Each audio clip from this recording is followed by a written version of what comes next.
Rice is the main food of more than half of the world's population. It is popular in Asia and Latin America. That also explains why rice is the most consumed food on Earth.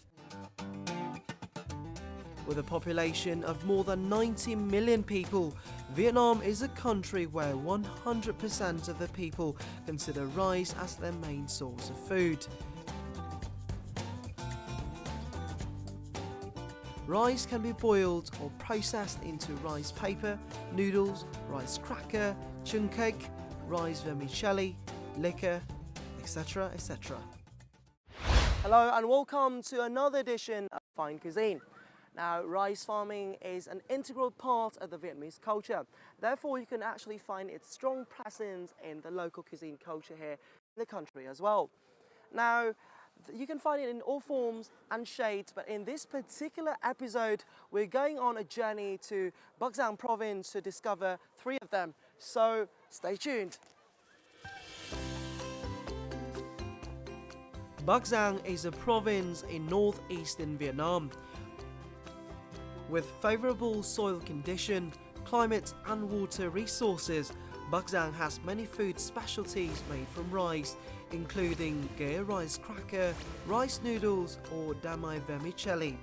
All is made from a base of rice, but when combined with different ingredients, these dishes have their own unique flavors.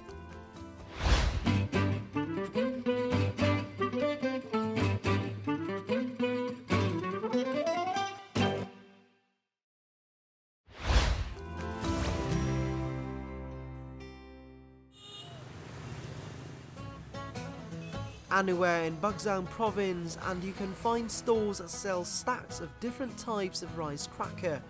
Rice cracker is sold in many places in Vietnam. However, rice crackers of each locality have their own unique taste. Ghé Thi Junction in Dinh Kế Commune, Bắc Giang City is where rice cracker sellers and buyers gather. Rice crackers are sold from 6:30 a.m. to late afternoon. Upon the journey of discovering the essence of rice here in Bắc Giang, I bumped into a little treat called bánh đa, or Vietnamese rice cracker. Now, this seemingly simple but very delicious treat is what has put the name of Ghé Village on the world map, and it's actually been here for hundreds of years now. So what makes it so special? Let's find out together in this edition of Fine Cuisine. Chị ơi, hôm nay chị bán được bao nhiêu cái rồi? Từ sáng giờ thì mới bán được một ít. À thế à? Thế thì mỗi một ngày thì chị bán được khoảng bao nhiêu cái ạ? Một ngày được khoảng độ 200 chiếc. Thì mỗi một chiếc là bao nhiêu ạ? Một chiếc là 10.000 một chiếc. Chị cho em một chiếc nha.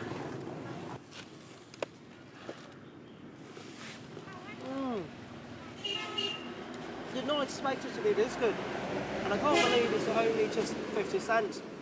Well, for as little as 50 cents, you can actually bite into some of the most flavorful, crunchy and delicious treat here in Bắc Giang. And I gotta tell you, this thing is actually really good for your health. It goes by itself, or it could be, a side treat, whatever way you want it. Chị ơi, tôi nướng cái này có khó không chị? Khó em ạ. Chị ơi, chị cho em thử sức đấy nhá. Dạ vâng, chị chỉ cho em nhá. Lật phải đều tay như này, nồi than phải hồng, lật phải đều tay.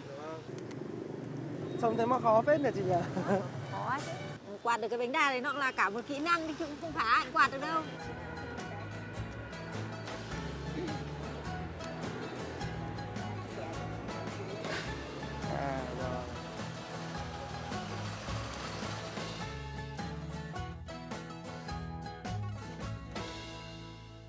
After my encounter with bánh đa, my curiosity led me here to Ghé Village. Here, people have been making bánh đa for generation after generation. And for those souls who love to explore, you're in good luck because the people here are ultra friendly. You can basically enter any home and ask people to show you how they actually make bánh đa, and they'll be happy to show you. And that's exactly what I'm going to do right now. Ghé Village is an ancient village in Dinh Kế Commune, Bắc Giang City. Locals in the village make rice crackers all year round. The work is especially bustling during the leisure period between the harvest seasons. To make delicious and eye-catching rice cracker, villagers have to get up at 3 a.m. to prepare the rice. They then flatten the rice into patties before grilling and drying the rice cracker. Each process requires delicacy and care. Having witnessed the delicious taste and the mouth-wateringness of bánh đa, you may wonder what secrets actually lie behind it, and there's only one way to find out. It's by actually coming over to Mr. Sang's home, one of the families that's been making this for 40 years now. Now you're talking about 40 years of experience of mastering the arts of making the same local delicacy over and over and over again. So you may ask yourself a question. Have the locals actually changed the recipe much over time, or are they still loyal to the old way? There's only one way to find out now, but actually going and finding out ourselves.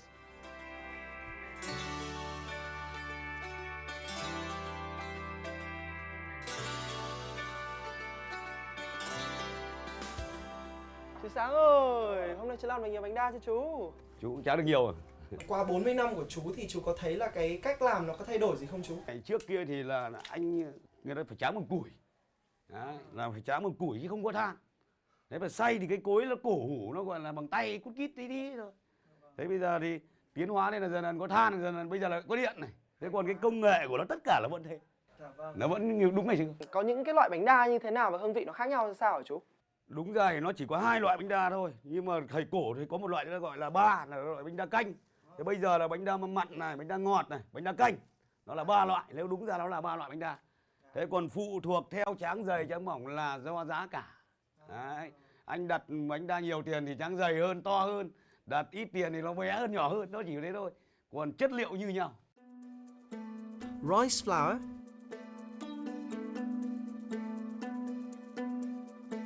add a bit of peanuts, white sesame or black sesame. We will then have a rice cracker with a scent of sesame but the buttery taste of peanuts. Nguồn gốc của nghề bánh đa nó từ đâu đấy ạ? Nguồn gốc bánh đa này đúng ra là từ thời cổ là vẫn gọi là bánh đa làng kế, là đặc sản làng kế. Đời các cụ thì cũng chỉ bảo là ở làng kế này ra thôi. Đấy, chứ còn nếu mà sinh ra làm từ năm bao nhiêu ấy thì không ai biết. Thế thì chú truyền cho con tí nghề đi, con cũng muốn học được một chút. Thế thử vào đây. Before learning how to make rice cracker, Sang showed me how to make rice flour, a key stage in the making of rice cracker. The rice used to make a rice cracker must be selected carefully. We wash the rice gently to ensure that the grains are clean. The rice is then soaked until the grains are plump and taste a bit sour. After that, the rice is taken out of the water to dry before being ground with cooked rice and sweet potato. Vâng. Thế tại sao lại phải là cơm nguội hả chú? Cho cơm nguội này, cho khoai lang này. 2 cái này nó chỉ làm nhiệm vụ xốp vào vàng thôi. Cái loại gạo dùng thì là dùng loại gạo như nào chú? Gạo là phải gạo trắng, gạo ngon, chủ yếu gạo quy và khang dân. Mục tiêu của nó là lở vào lấy bánh nó không dính. Kiểu như các gạo kia là lấy nó dính và nó không lở.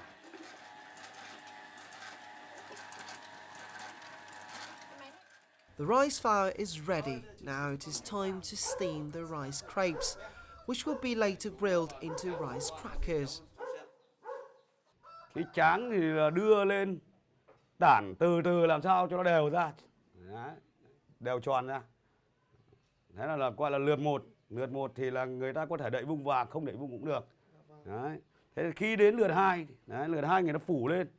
Phủ lên làm sao cũng phải đưa đều được nó. Thì mới được, đấy, phải đưa đều nó.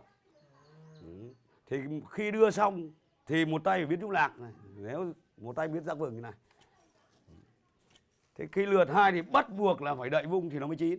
Đấy, là nó mới chín. Thì khi chín thì phải nhìn quen theo cái hơi. Độ chín của nó là cái hơi nó bốc lên quen thì là được, hay không được là do mình nhìn cái hơi. Đó. Trông đơn giản thế thôi nhưng mà nhìn cái hơi là vòng quanh.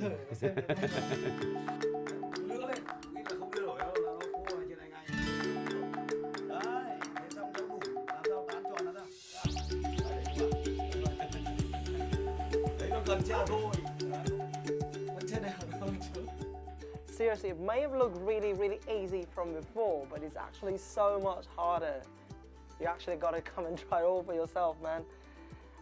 I'm not a master at this, but practice makes perfect, I guess. Từ giữa ra ngoài Đấy, đúng cháu không chú? đùn từ giữa ra ngoài. Hiện nay mình đang bột ở ngoài không có mà giữa thì thừa thì mình đùn từ giữa ra. À rồi. Đấy, mình đùn cái đống bột ở giữa I này. think I just screwed up just then. Đây, thì chú bảo như này, ví dụ như này phải đùn nhanh nó ra thì mới thành được. Đấy, đùn nhanh nó ra.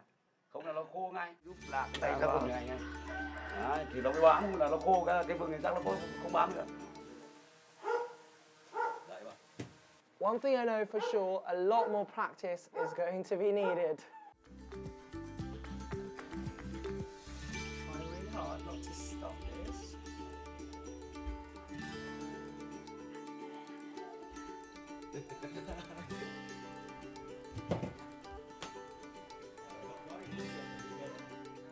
Cái này của cháu chán không đều đâu, cái này nó dày quá. Thì là nó khó bắt, còn như chán đều cái nó bắt ống này. Em bao giờ quen nghề rồi thì lúc đấy không cần đâu, ngay vào đấy cũng đã được. Ah, damn, I stuffed it. See, that's a difference between 40 years and me. So, you know, when you eat a bánh đa, better appreciate it because it takes a lot of skill. Gotta tell you that. I think I'll help with the stage of drying the rice crackers. People here make the rice crepes and dry them in the morning in order to take advantage of the sunlight. After a while, they check the dryness of the rice crackers and flip the crepes so that each side is equally dried. Okay, so here's how the sun drying process works. There's no precise answer as to how long it will take for each bánh đa to be sun dried perfectly, except for the experience and the sensitivity of the artisan themselves. From what Sang told me earlier, these batch will take around about 3 to 4 hours today and another 4 hours tomorrow to be sun-dried perfectly. And after that, you can basically process it any way you want. You can grill it, you can fry it, or you can, you know, spice it a little bit more and make it absolutely delicious. When grilled, the rice crepes rise into rice crackers and turn golden under the heat. The rice crackers have a subtle sweetness. They're crispy and fragrant.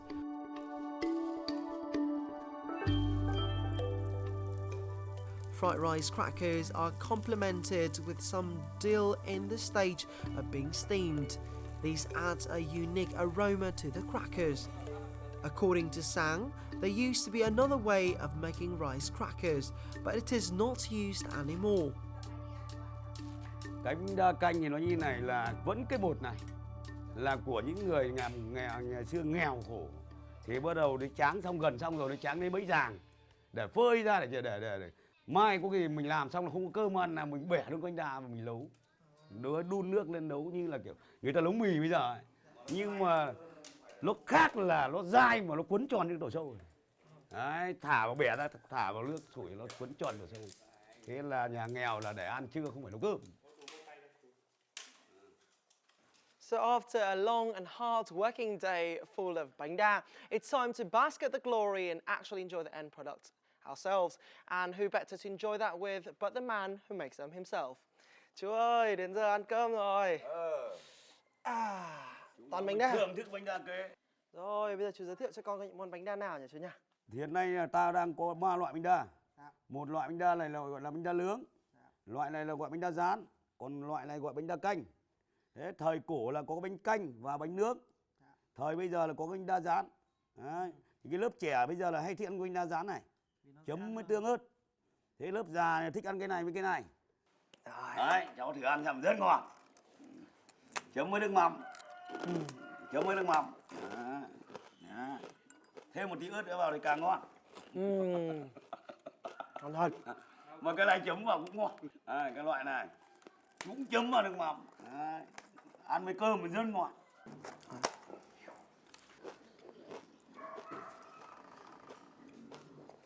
Hoặc như cái loại bánh đa này kẹp với thịt mỡ hoặc dừa, ăn càng ngon. Rất ngon. Seriously, I've never thought that bánh đa could be turned into so many different dishes like this. What an enlightening experience I've just had today. And if you wonder how it tastes, with these two crunchy bánh đa, you can sort of feel the crunchiness the really tangy sort of like texture. And also inside you can sort of like taste the little herbs inside, as well as some of the spices, and black sesame for this one, and for that one just the white sesame, and also the soup as well. So be sure you try it all for yourself, because I'm certainly enjoying mine. Thơm. Bánh đa phải có tiêu. Rồi, cảm ơn chú. Ngon. Đấy, uống thêm tí nước canh vào. Nào, xem có ngon. Đủ bộ luôn. Đủ bộ luôn, mà uống thêm tí canh.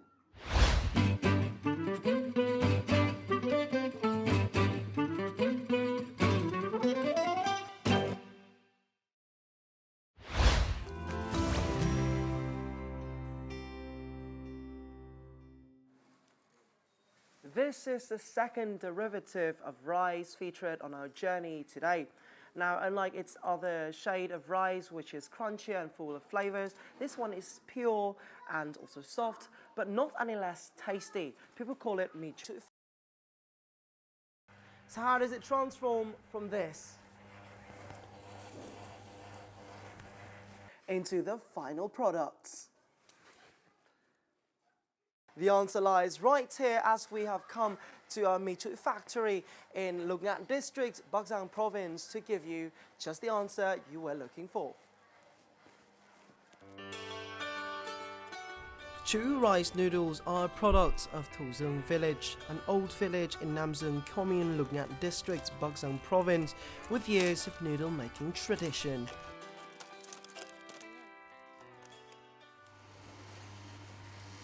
For Phúc and Thảo family, a working day starts at 3 a.m. Lighting the fire, mixing up and steaming up the rice are how the new day begins.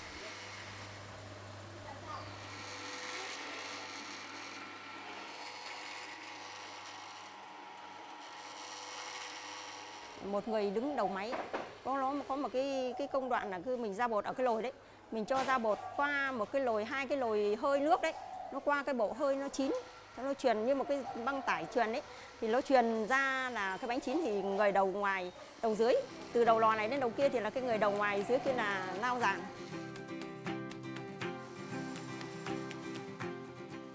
Nó có một con dao nó lạo cái bánh ở trong cái khăn tráng ấy ra, nó lạo bánh ra thì là cái dàn đấy là mình lao vào là nó ra, nó lại ngược trở lại ra cái đầu ra bột đấy, nó như là một cái vòng tròn để như là cái guồng để vòng tròn để cho nó dây chuyền ra ngoài đầu ngoài đấy.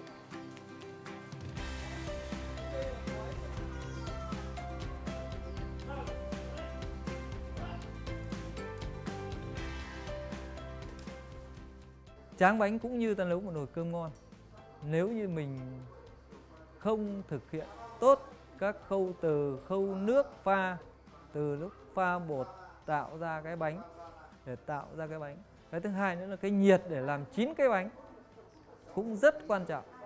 Nếu như chúng ta không thực hiện tốt được các cái bước đó thì không thể nào tạo ra được một cái bánh tốt, thì cũng không tạo được ra một cái sợi mì ngon.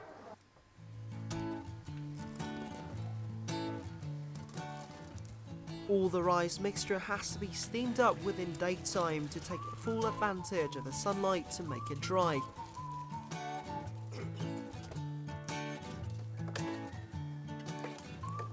Công đoạn khó nhất của cái nghề làm mì này nó là cái yếu tố thời tiết. Cái yếu tố thời tiết sẽ tạo nên tất cả trong các cái khâu thực hiện các bước kỹ thuật của cái nghề mì này. Thời tiết nó quyết định đến sợi mì cũng ngon hay không ngon nữa. Mùa hanh khô thì lại không thể lấy khô quá. Nó không như là cái mùa hè.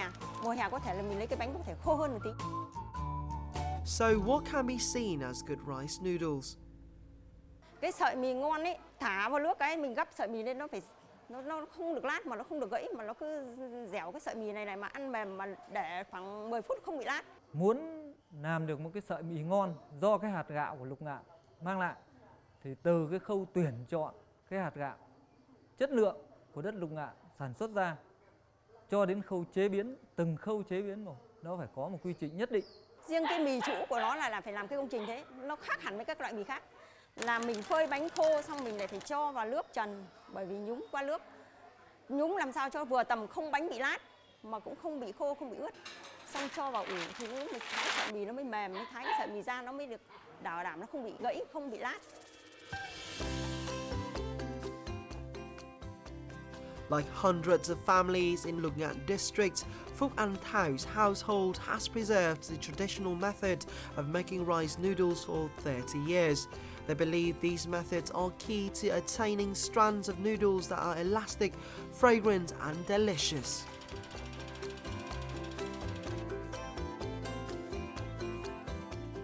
Having witnessed the intrinsic process that forms this delicate piece of noodles, you may wonder what it actually tastes like, or how it can be cooked, or what it looks like on a dinner table. Don't worry, as we have prepared something for you, so prepare to feast your eyes. Chữ rice noodles is a very popular ingredient which can be used in many Vietnamese dishes like hot pot, stir-fried noodles or phở noodle soup. Nếu như là ai thích xào thì ăn mì xào, mà ai thích cho vào luộc bình thường như là luộc như là nó sợi mềm, nó mềm như sợi bún ấy, thì mình ăn với nước mắm với cay, chua cay đấy. Mà ai thích cho làm phở thì mình nhúng phở thôi mà. Cái này nó dễ lắm, nó không như là các loại khác, kể cả người già hay trẻ em hay người ốm đau ăn được hết, bởi vì nó làm từ gạo sang mà.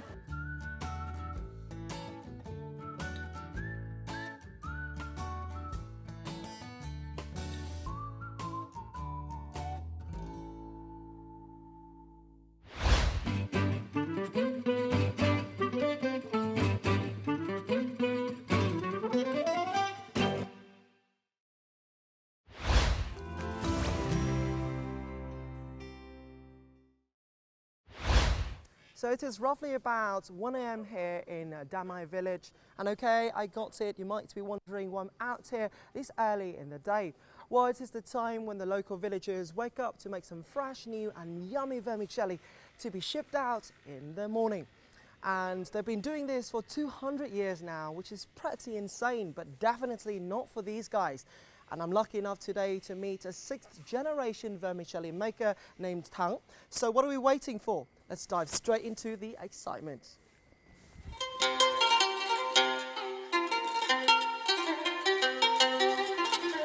Nói đến Đa Mai là nói đến bún của Đa Mai rồi. Trước là cứ tầm khoảng đến 30% là người của Đa Mai là làm bún. Làng mình đã từ bao nhiêu đời này rồi, từ đời ông đẻ ra bố chồng đến đây, bố chồng ra đến đời mình rồi nay mai rồi thì các cháu của nó lại nghề này, chỉ có là nghề làm bún thôi.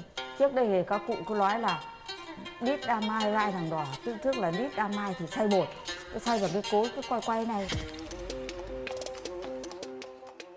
2 centuries witnessed the prospering of Damai vermicelli making culture.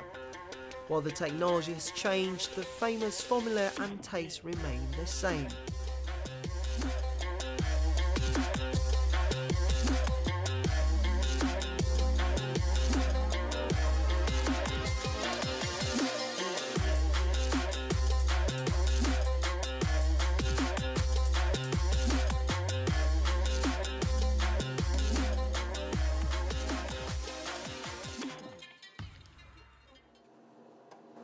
Anh Thắng ạ, anh đang làm gì rồi anh? Đây là đang bỏ bột ra. Máy này là cái máy lắc bột, dùng để lắc bột ở bột ướt thành để cho nó khô như này, để cho nó hết cái nước đi, để cho nó đảm bảo không độ chua của bún.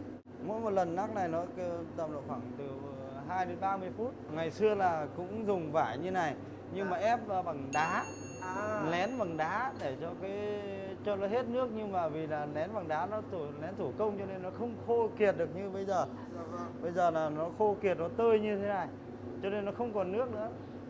Thế tức là ngày xưa làm thủ công như thế thì mất phải bao lâu thì mới được một cái lô như thế này nhỉ? Nếu mà cứ để như thế phải hết hàng buổi sáng. Ôi trời! Mới được một chỗ bột như thế này.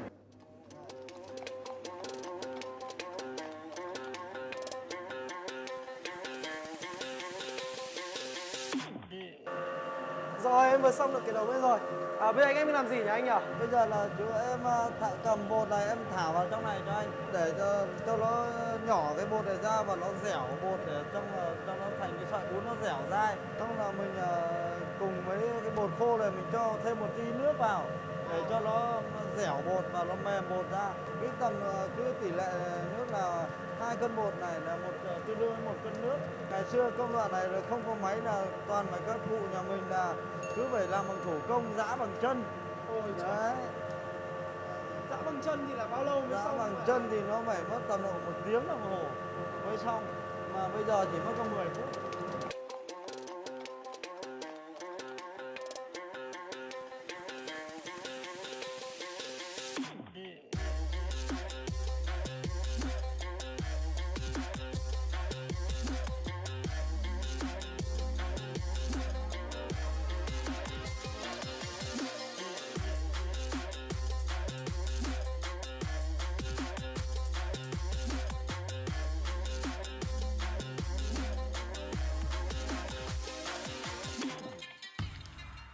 Được rồi ba. So after all those steps, we have the third shade of rise complete. This batch of vermicelli is ready to serve to all the local restaurants in the region.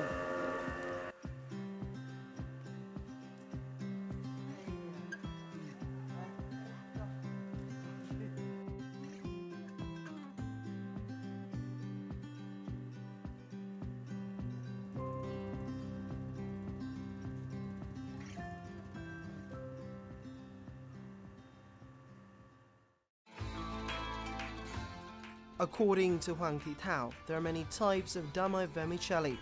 However, residents in this village now only produce tangled vermicelli, otherwise called bunzoi, and fresh vermicelli wrapped in leaf, otherwise called bunla. Each type can be enjoyed with different dishes. Tangled vermicelli is more popular and is used to make crab soup vermicelli, chicken soup vermicelli, or escargot soup vermicelli. Vermicelli wrapped in leaf is less popular and is had with escargot vermicelli or vermicelli served with fried tofu and shrimp paste. However, the damai vermicelli is served, it is glutinous, fragrant and pure. Among the variants of vermicelli that could be produced at Damai village, the one that struck me the most and is also my favorite is bunla. So I asked Tang, what's bunla great for? Which is why we're here. The answer lies right here at these Bundok Mamdon restaurants, which is vermicelli with fried tofu and shrimp paste. Sounds curious, doesn't it? Let's check it out. For a Hanoian like me, vermicelli with fried tofu and shrimp paste is a familiar dish, but here the dish seems different.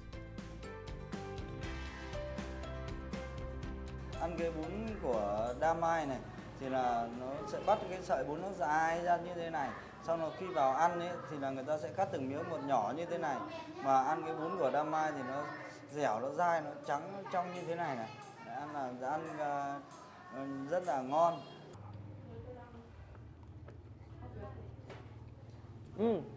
Just like what he said, the vermicelli here is really pure, really tangy as well.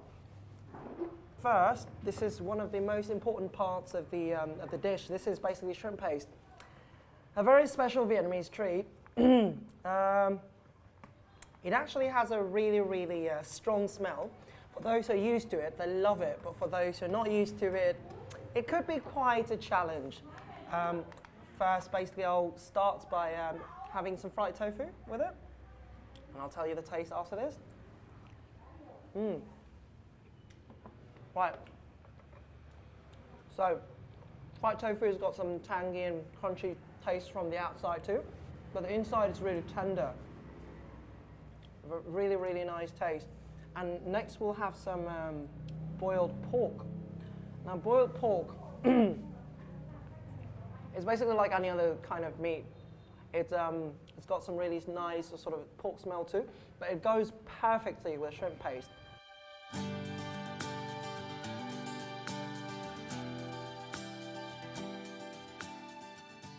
The crispiness of Gaya rice cracker, the elasticity of the rice noodles, and the softness and freshness of damai vermicelli.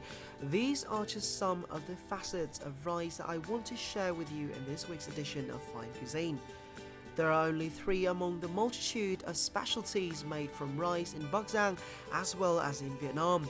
Rice is an indispensable and highly versatile ingredient of Vietnamese cuisine, so do tune into our next programs to discover more dishes made from this Vietnamese staple.